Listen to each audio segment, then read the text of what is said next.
Hi, it's Caroline from Sante Women's Coaching, and today's little yoga tidbit is actually going to be about props. So I'm not going to show you any particular move or position. I'm actually going to show you the fun little tools that you can use in order to get into the positions. Now, please understand, I'm not getting any kind of feedback on any of these things, or rather sponsorship or anything like that. So what I'm telling you today are simply my favorites, and as far as brands are concerned, as well as things that I like about the different pieces that I'm going to show you. The first thing being this guy right here. This is called a LifeBoard. I think you can find them at like lifeboard.com, a couple of other sources. This thing is amazing. This is a plastic piece. It weighs, I think it was 5 to 7 pounds. And it's actually 2 large chunks of plastic. You can see there's kind of a grid pattern underneath. And what it does is simple shock absorption. It locks together. You fold it back, it's into 2 separate pieces for storage. It's got handles so that you can move it. I take it with me everywhere. And what its purpose is to absorb shock. If you're using, like I have this carpeted floor here, and it's very pretty to look at, but just about directly underneath there's a padding and then concrete flooring. That's how they build homes in this area. In the past, I always worked out on floors that had wood subfloors. It's a construction type of building. It's rather a type of construction. And so that wood flooring absorbed the shock. So then when I moved into this house and I had the concrete, my joints started just about immediately to hurt. And I ended up having to buy this board in order to place it underneath my yoga mats so that I could continue to work out pain-free. So if you find that it just seems like your knees really hurt after you exercise, you might just need some type of a shock absorption floor. This I have not found in the store, I've only found it online, but I can vouch for the fact that this guy is amazing. So then next, of course, building up from our flooring or our support, we have a yoga mat. There's so many kinds of yoga mats. This is like the most important piece of equipment that a yogi ever uses. And this particular one is by Jade Yoga. It's extremely rough to the touch. It's made of rubber and it works really well. It's an extra thick mat, and which is what I like personally. But I do find that if I'm not careful with it, I can actually get rug burns. So I have to change it out with other mats. However, I do find that this one is really good for keeping me in place. And the biggest thing with the yoga mat is that you don't want to be sliding when you're using it. If you think about like a down dog position, you've got to know that your hands are going to be stable, that you're not going to start sliding across the floor and eventually, of course, fall on your face. Not fun. That would not be a great way to end your yoga practice. So having a sticky mat or a yoga mat that you can trust to not stick, not slide on you rather, this is really important. This one is, I admit it was not a cheap one. I do like it. There are less expensive versions. Like this one, I didn't even know where I got this one from. It's been with me for so long. This is very simple, standard 3mm size. I think this blue one here is about a 7. So this is your typical yoga mat. If you go into any simple department store, this is what you'd find. And it does work. It's great for traveling. It does work. I do find that because it is of a smoother feel, a smoother texture, that when my hands or my feet get warm, I do tend to slip a little bit. So I can only use this for small increments of time or for very restorative type yoga. But again, it's up to you what you like.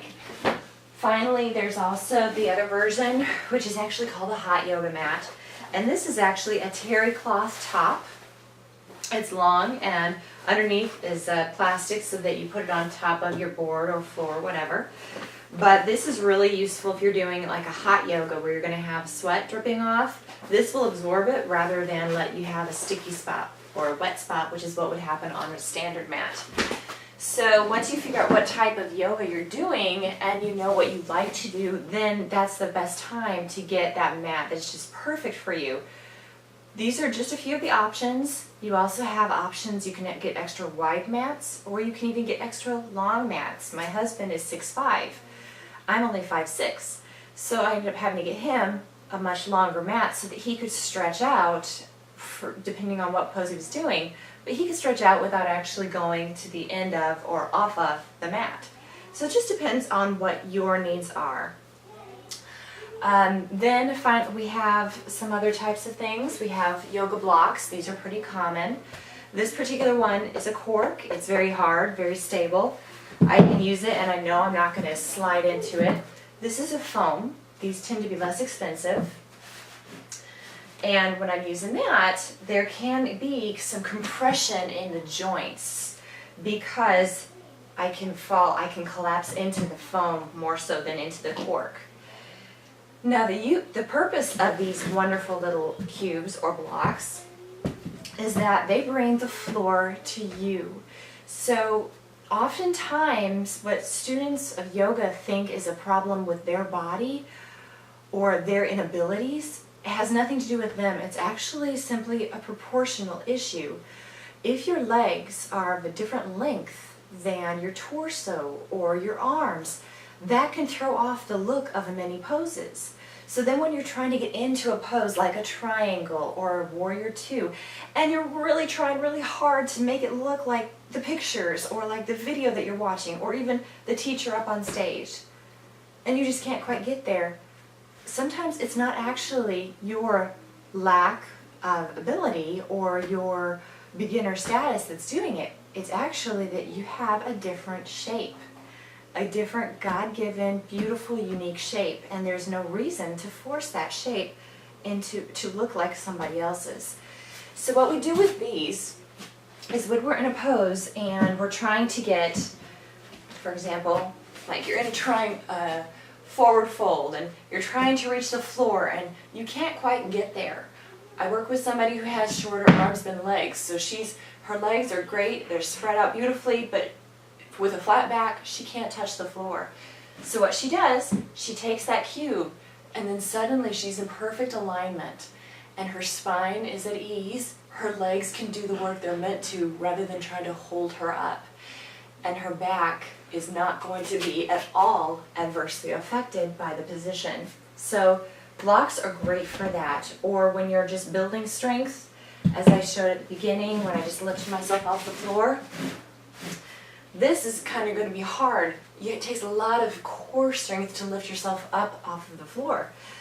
So while you're building that core strength, you can take a block and it raises the floor a little bit, giving you a little bit more space to get the lower body up. So those are great ways to use the cubes or the blocks, and I hope that you'll be able to find some blocks that you really like and start playing with them, start using them and seeing whether it makes a difference in your position. I still, whenever I'm learning a new pose or practicing or trying to get further into a more advanced asana, I break out my cubes, my blocks, and I use them. So they're tools that are very, very helpful, and I hope that you'll get a hold of some. The last of the extremely common props you'll find at every gym or yoga studio would be a strap. Now, you can get straps similar to this that have like a bit of rubber or a bit of stretch to them. Those are pretty common in standard Western style exercise. And those are fine, except I don't like to use them myself because I've had them, as they get used more and more, they get weak at certain places or points along the chain. And I've had them snap, like giant rubber bands, just basically snap on me and right in the face, and it hurts. I don't really like being hurt while I exercise.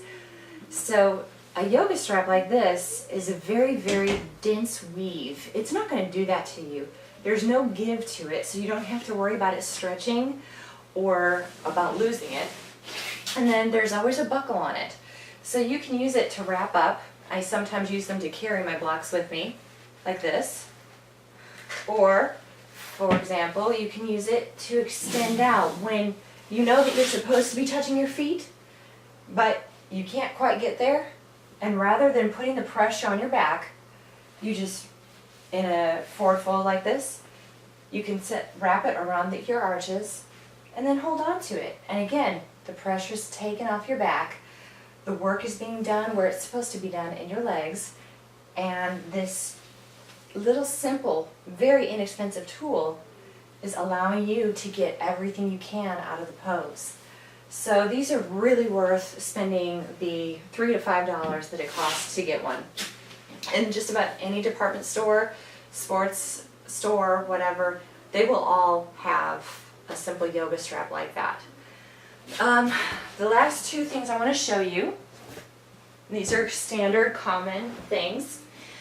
One is a bolster, and this is, I really like these bolsters. This actually has a zipper on it so I can take the covering off and wash it, which is great when people are wrapping themselves in it. But they're used to allow to get into more restorative poses, such as allowing your chest to open. So right now I'm putting it just above my lower back, allowing the rib cage to open, the arms float down towards the floor. This is nice. I wish everybody had one of these. So these are wonderful. Whereas a block like this is used for work purposes, this is used for restorative purposes. So it's like a very, very firm pillow, and they come in different sizes. This is a slim size bolster. They also have more rectangular shapes to them, but they all serve a specific purpose. So if you do a lot of restorative yoga or yin yoga, then having a couple of bolsters of different sizes is a really helpful thing. Finally, the last thing is called a Mexican blanket. These are not just standard blankets. You can use blankets for sitting on or covering with if you want to, but a Mexican blanket is a little bit different because, again, this has no real give to it. So as you're sitting on it, you're not going to start sinking into it, which is the problem with a standard blanket, and that's what you want to avoid. So what I'm using it here is as a cushion to sit on. So that lifts my hips. If I have tight hips and I'm trying to sit in a seated position on my mat, I might find the hips are very uncomfortable and that I'm not opening up as I should. By simply lifting the butt, I can sit comfortably with a straight spine, stacking the sits bones, the core, the rib cage, the head, all in one beautiful line, and I can comfortably sit here indefinitely because I've taken the tightness out of the equation. So there are other ways, of course, if you're cold, if you tend to get cold when you're in relaxation shavasana, you wrap yourself with it.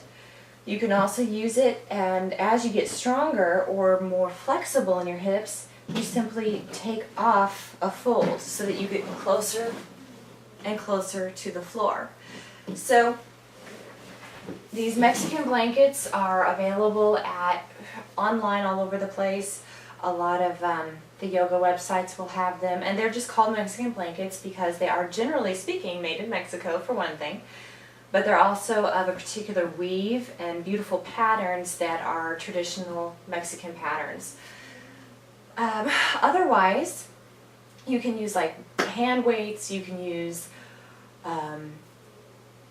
just about anything. Chairs as yoga props. Chairs are very handy when you're doing standing poses and you begin to lose your balance. Holding onto a chair or holding onto your wall are very useful.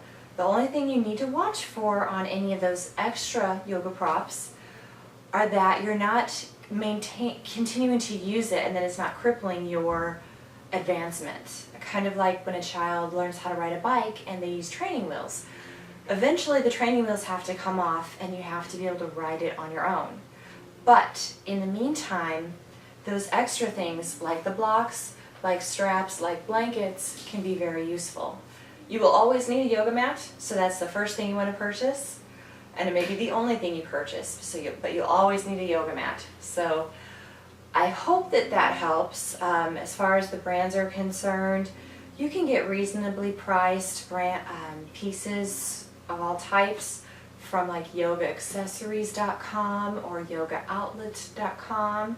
If you prefer shopping in stores, Academy has some things. I believe Dick's Sporting Goods carries yoga accessories. One of the best stores for yoga clothes that I've found so far is Athleta. I love their yoga pants because I don't slide on them and because they wick away moisture. But Lululemon, I believe, also has some great wicking away pieces as well. It just kind of depends on how much you sweat when you're doing your exercise, whether you need to invest in more expensive exercise wear. Otherwise, if you have any other questions or comments about any of the things I've shown you, please let me know. I'm always here to help, and I'm here to learn. So if you know some great tip or some new brand of yoga mat that is amazing, let me know. I love trying new things. Have a great day, and I will see you next time. Bye-bye.